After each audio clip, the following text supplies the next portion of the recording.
Hey guys, my name is Dio and today we'll be going through the 2022 Mathematics Extension 2 HSC exam. So, starting off with question 1, we have let R be the region in the complex plane defined by 1 less than the real of z less than or equal to 3 and pi over 6 less than or equal to the argument of z less than pi over 3. So which diagram best represents the region R? So we have two conditions here. We have the sort of left to right range of the real part of z, and we also have the sort of angle of z, which is given by the argument. So looking at the first part, so over here we have 1 less than, so strictly less than 1, and we also have less than or equal to 3. So hence we're looking for something that excludes the line at 1, but includes the line at 3. So looking at A, B, C, and D, we have that B and D include 1, but they exclude 3. So we can automatically just write these off as definitely not going to be the answer. So now we're stuck between A and C. So looking at the next condition, so pi over 6 is included, but pi over 3 is excluded. So the angle from the horizontal line here, so we know that pi over 6 is going to be smaller than pi over 3. So pi over 6 is the bottom angle, and looks like A includes it, but C does not include it. And opposite for the top angle. So relatively easy. We can say that it's definitely not going to be C, and therefore the only answer left is going to be A. Hence, our answer for question 1 is A. For question 2, we have this sort of proof question. So the following proof aims to establish that -4 equals 0. So we have let A equal -4, followed by 4 lines, and then the final line of A equals 0. So obviously something has gone wrong somewhere in the middle. So let's take a look through. So at which line is the implication incorrect? So going through it step by step, generally, my sort of advice for these sorts of questions is to always remember two conditions.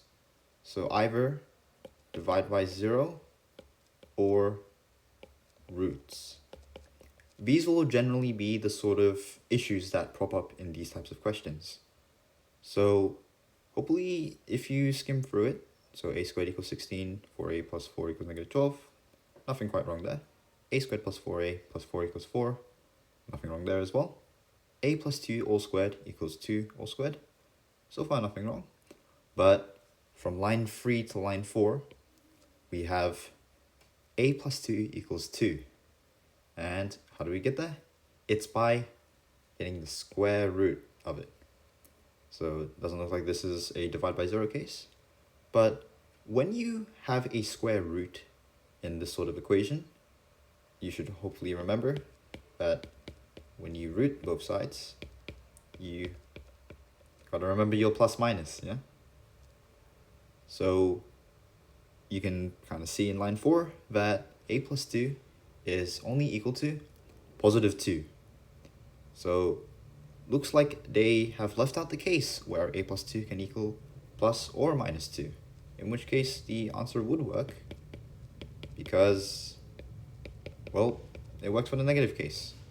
So since they've left that out, we can definitely say that line 4 is the sneaky one where they've left out the negative case, and therefore we can say the answer for question 2 is going to be D.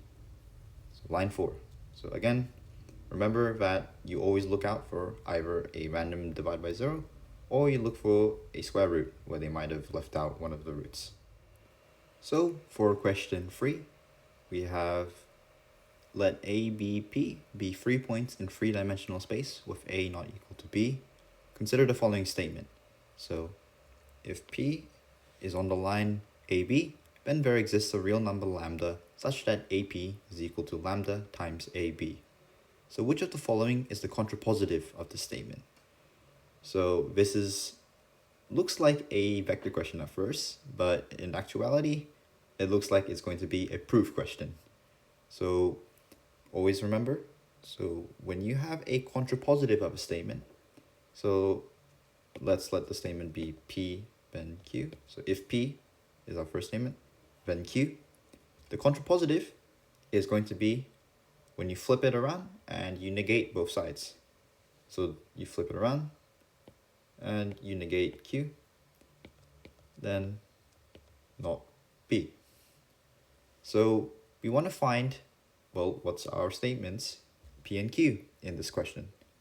So looking at the if statement, so if P is on the line AB, and then our then statement, then there exists a real number lambda such that blah blah blah. So we want to flip it around first. So looking at this statement as well, we have a there exists over here. And we also have an equality sign here. So when we negate a statement, we have to sort of also just reverse everything that's inside the statement. So in not Q, so the opposite of there exists, so the there exists symbol, the opposite of there exists, is going to be for all. So it's by this upside down capital A sort of symbol. So we have for all real numbers lambda such that AP, and the opposite of an equality is well, not equality. So if for all real numbers lambda such that AP is not equal to AB, then P is, well, if it's on the number line, then we just, well, negate that is not on the line.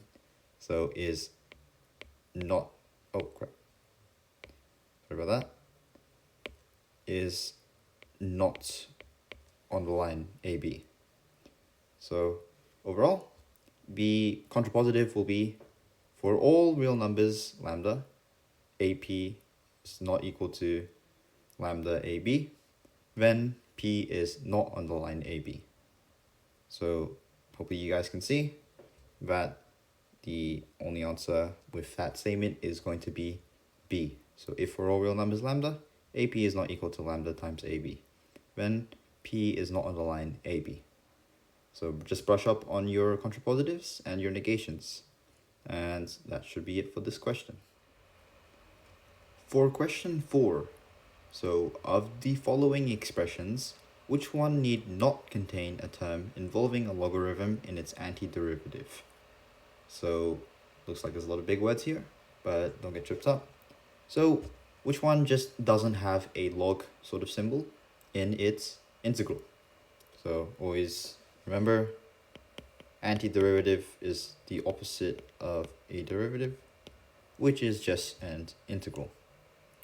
So now you might be wondering, okay, how does a logarithm show up in an integral? So if you guys remember, when you have an integral of a sort of fractional,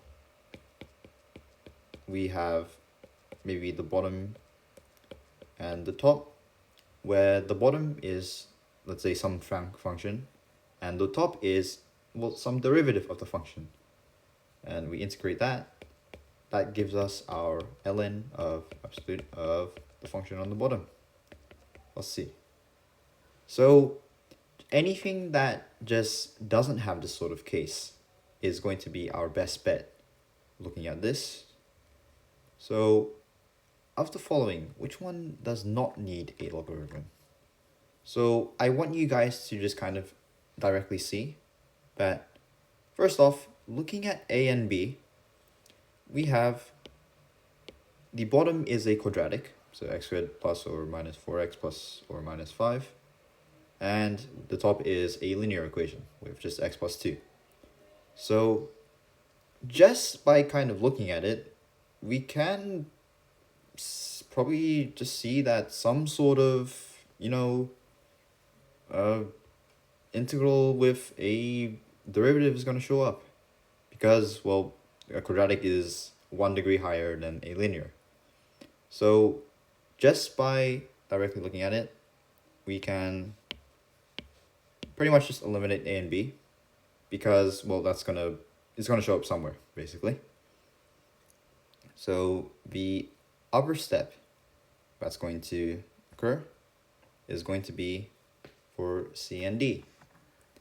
So let's see what we can do for C and D. So the bottom, as you can see, is going to be a cubic with x cubed, blah, blah, blah. And the top is x minus 1 and x plus 1. So looking at C, hopefully you guys can kind of see there is a sort of way to factorize it. I know it looks intimidating, but we have x minus 1 on top. And let's try to factorize out an x squared on the first two terms. So x cubed minus x squared. Let's take out an x squared. That becomes x minus 1 plus x minus 1. And whoa, that is a lot of x minus 1s there, right? So let's divide by x minus 1 every term. So that eventually becomes 1 over x squared plus 1. And this should hopefully be looking very familiar to you at this point.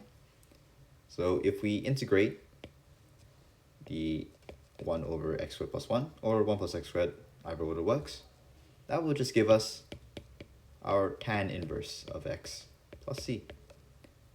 So straight away, we know that it's going to be c. So looking at the bottom though, we have a, well, same sort of factorization on the bottom, where it's, let's see,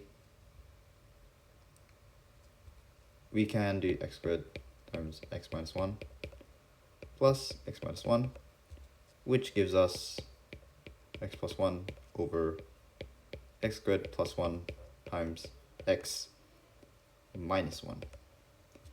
So from this, you can maybe kind of see that, well, we have a quadratic and a linear on the bottom, and we have a linear on the top, and we have, well, two sort of brackets in the bottom. So this will eventually result in a partial fraction, right?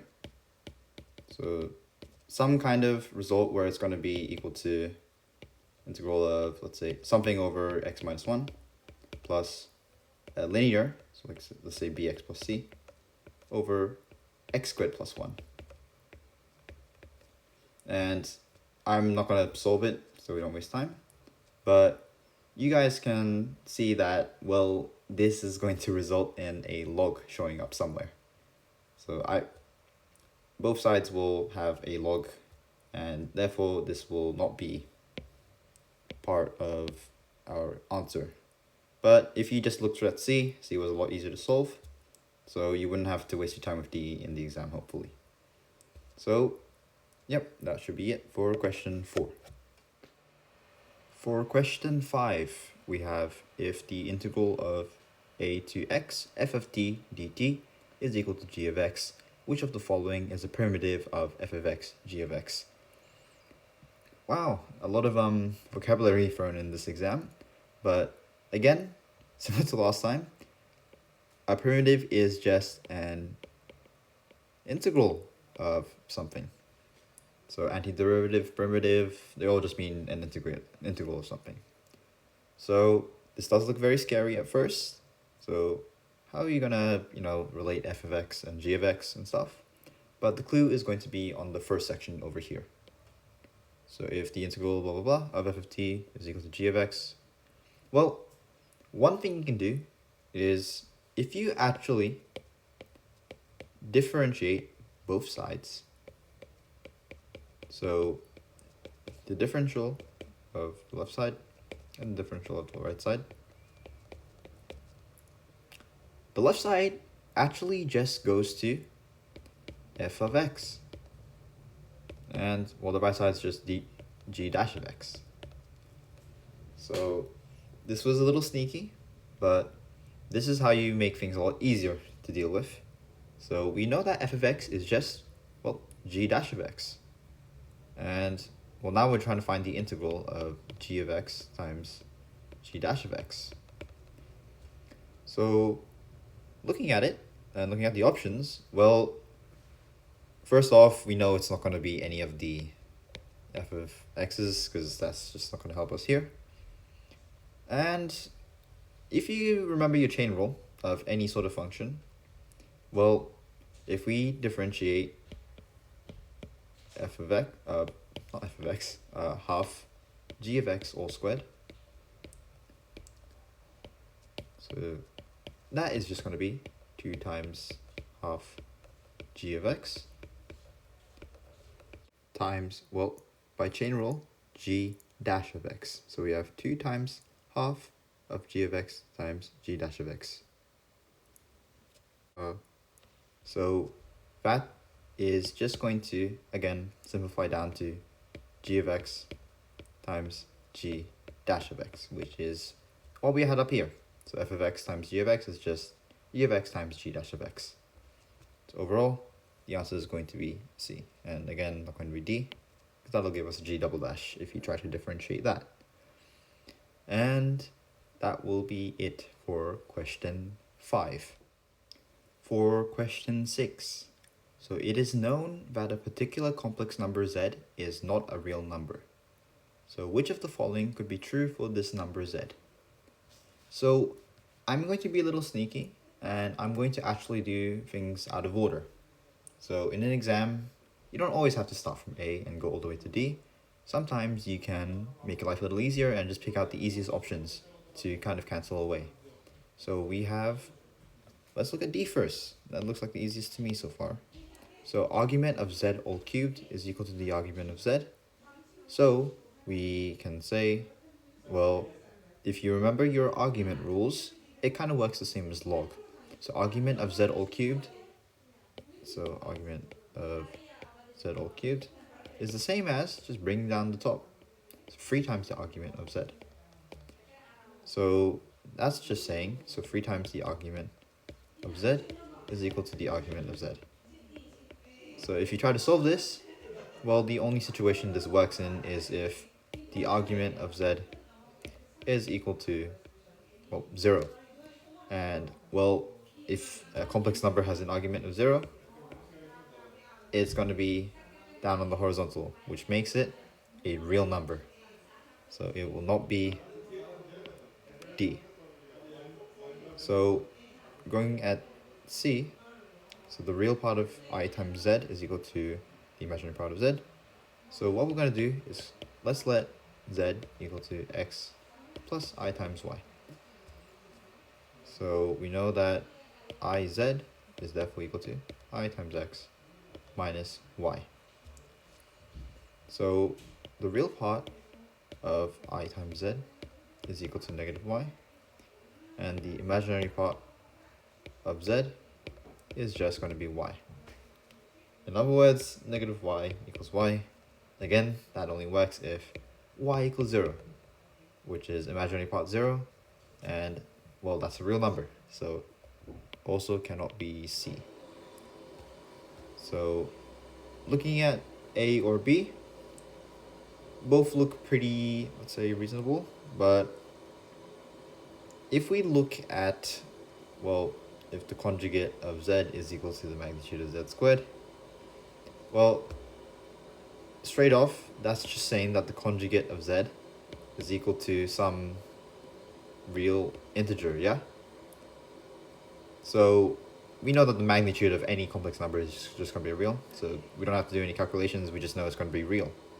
But here's the thing, if the conjugate of a complex number is real, then the normal of a complex number is also real, because the conjugate of a real is a real, and that's the only case that, you know, a conjugate can be a real.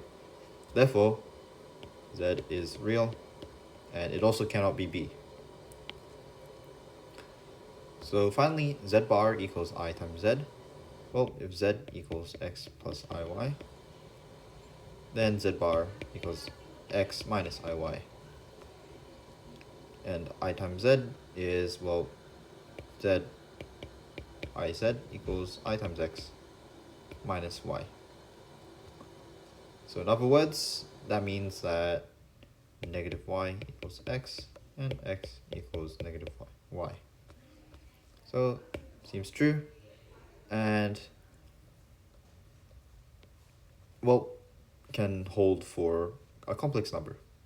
So it doesn't have to be real for this to work, and therefore it can be A.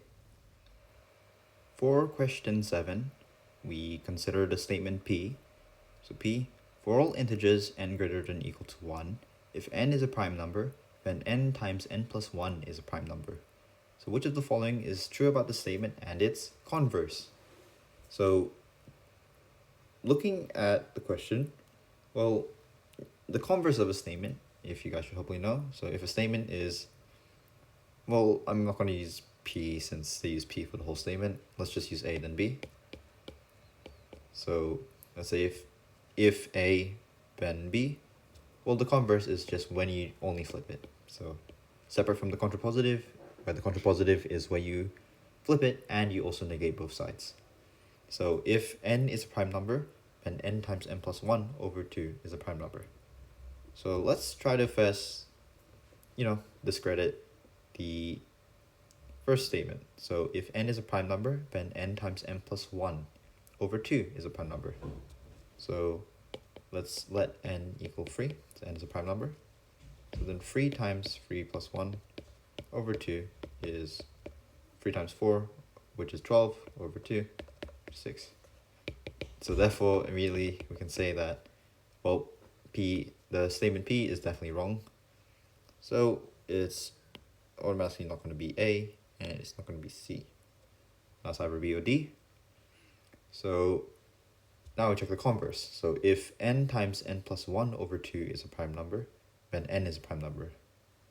So, well, this seems a little bit more confusing, but I want you to think about how prime numbers work. So a prime number is when you have just 1 times, well, some prime number. So I know it seems a little bit redundant, but this is going to be helping here. So we have if n times n plus 1 over 2 is prime.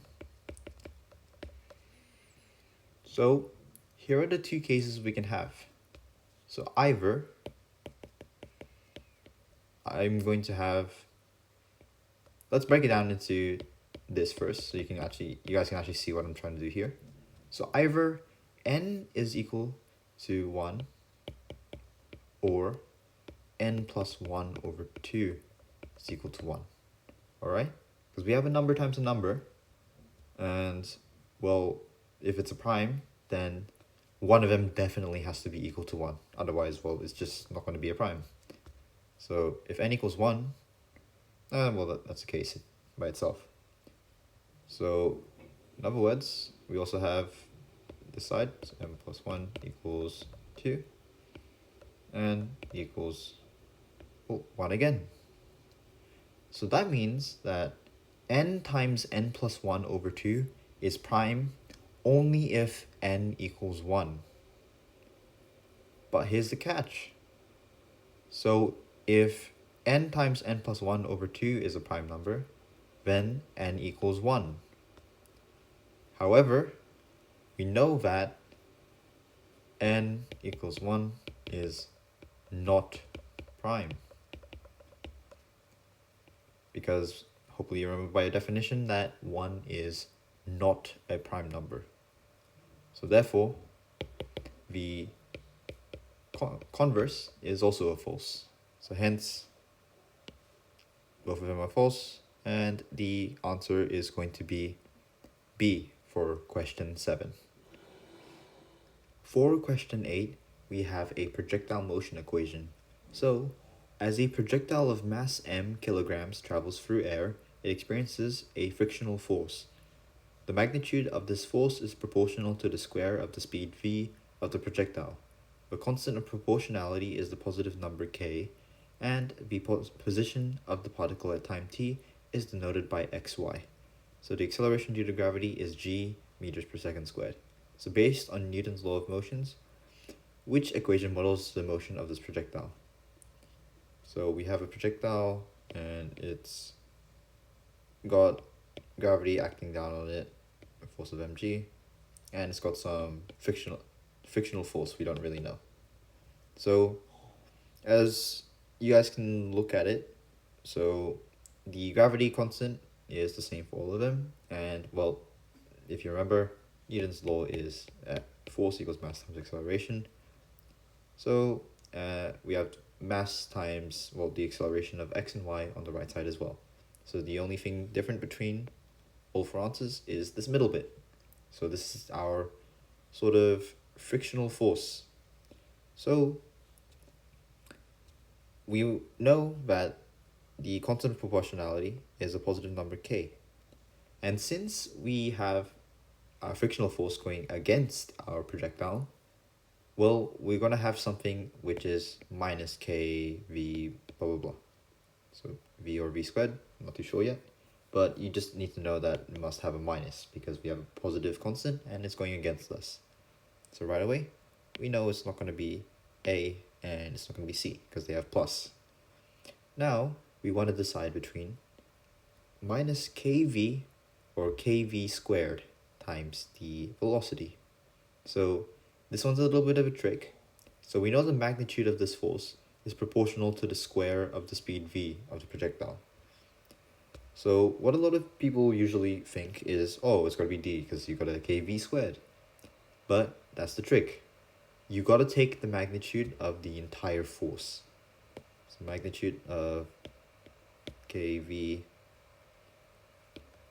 x dot y dot. So we have the magnitude of k, which is just k. The magnitude of v is just going to be v as well. And the magnitude of our vector x dot y dot is also just v. So in fact, if you take the magnitude of the entire force, well, the main thing you want to learn from that is the magnitude of the vector, the velocity vector, is just v. So if you end up taking the magnitude of d, that's actually going to equal to kv cubed, because v squared times v is v cubed. So that's a very, very common trick when it comes to this question. So you're going to look at what magnitude you're trying to find. So it's not v squared, it's the entire thing all squared. So the answer will therefore be b. So minus k times v times the velocity vector, because, well, you got to include the velocity vector inside the force as well. So be careful with that, and that will be it for question 8. For question 9, we have let A and B be two distinct points in three-dimensional space. So let M be the midpoint of AB. So let S1 be the set of all points P such that AP dot BP is equal to 0, and let S2 be the set of all points N such that the magnitude of AN is equal to the magnitude of MN. So the intersection of S1 and S2 is the circle S. So what is the radius of the circle S? So this one seems a little bit intimidating, definitely, but this is a vector question, so let's get some drawings out. So first, let's get 2 points A and B. I'm just going to call that A, call this one B. And we know M is the midpoint of AB, so it's in the middle here. We have M. First off, we have S1 be the set of all points P such that AP dot BP is equal to 0. So that means this is going to be a sphere such that, well, P is the surface of the sphere. So let's draw it out. So you guys can test it out if you want. So 3D skills not too bad. If we have any sort of 3D sphere, P is just going to be a sphere that has A and P at sort of two ends of the sphere, is how I'd sort of describe it. So remember, the properties of a sphere is that if you have any point on the surface and you connect two edges, the sort of angle between them is always going to be perpendicular, or a right angle. In this case, we have AP dot BP equals 0, so AP and BP are always perpendicular, which is how we get this sphere of a radius of, well, AM or MB, since M is the midpoint, with M being the center of the sphere. Now we have S2. So S2 be the set of all points n such that AN is equal to MN. So when you think about it, well, AN equals to MN means, well, it's just the same distance from A and M. So if you can hopefully see it here, the same distance from A and N is just any sort of plane directly between A and M. So here. So on the 3D sphere, this is going to be a sort of 3D slice, like this, where it's going to be set halfway between A and M. So now, this is the tricky part. So what is the radius of the circle S? In other words, what's the line? Let's use a different color. What's the line here? Since this is the circle we're trying to find. So we know that the radius of the sphere itself is going to be, well, the big sphere, I mean, this sphere is just magnitude of AB over 2. Because, well, M is the center, and the radius of this sphere is AB over 2. So magnitude of AB over 2 for the big white sphere. So using the same logic, we can, well, say that this is just AB over 2. And, well, this is where N is, by the way. The distance here is a quarter of the distance between A and B. So this is AB over 4. So it's a little tough to see there. So let's redraw it here. That's going to be AB over 2. This is going to be AB over 4. Yeah, corresponds to this. And we're trying to find just this, because that's going to be, let's call it X. That's going to be our radius of the circle S.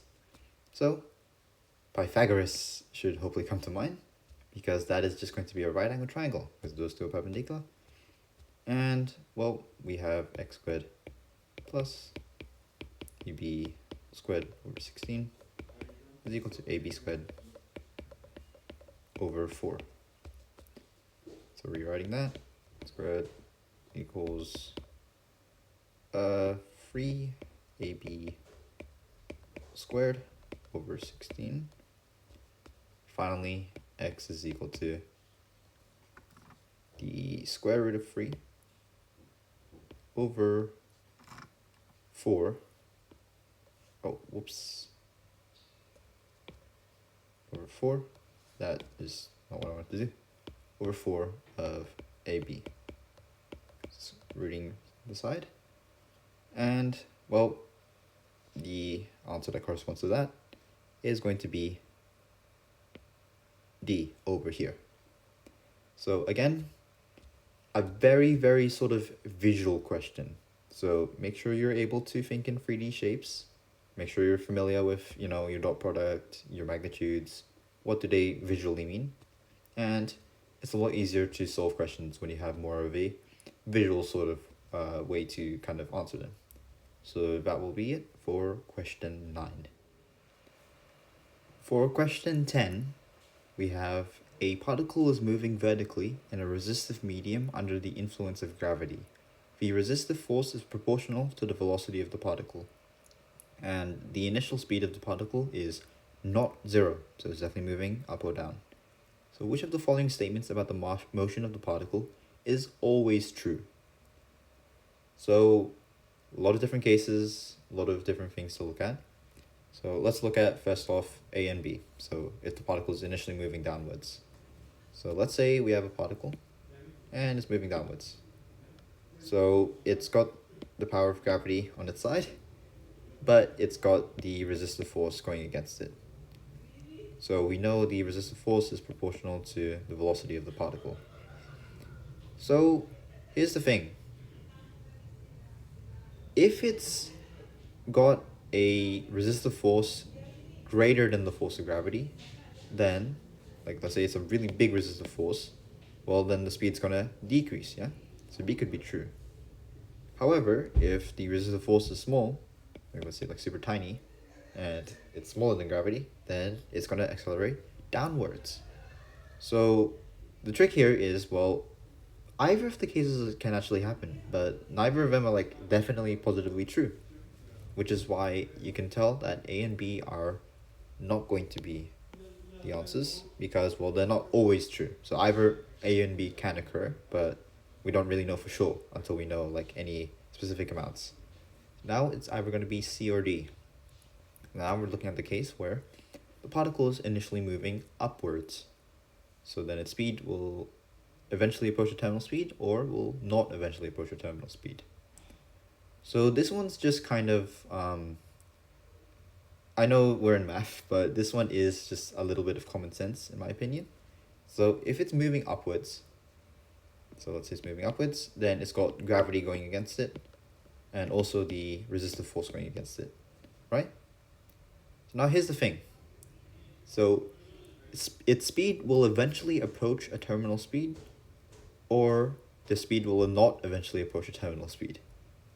So basically, that's just saying, will its speed eventually reach a certain point, or will its speed just keep going up forever? So I can assume that you know how, well, life works. So if you go up with both resistive force against you and gravity against you, you're eventually going to come to a stop somewhere, right? And then you'll eventually come down and go back to the ground, which is kind of how forces work here. So just by kind of knowing what terminal speeds mean, so you'll eventually read like a top speed or some speed, and then eventually it'll slow down and you'll go back. That is what they kind of mean here. So just you'll eventually reach a top speed or some certain speed, and then you'll eventually go back down. So if you don't eventually approach a terminal speed, looks like you will be speeding up forever upwards.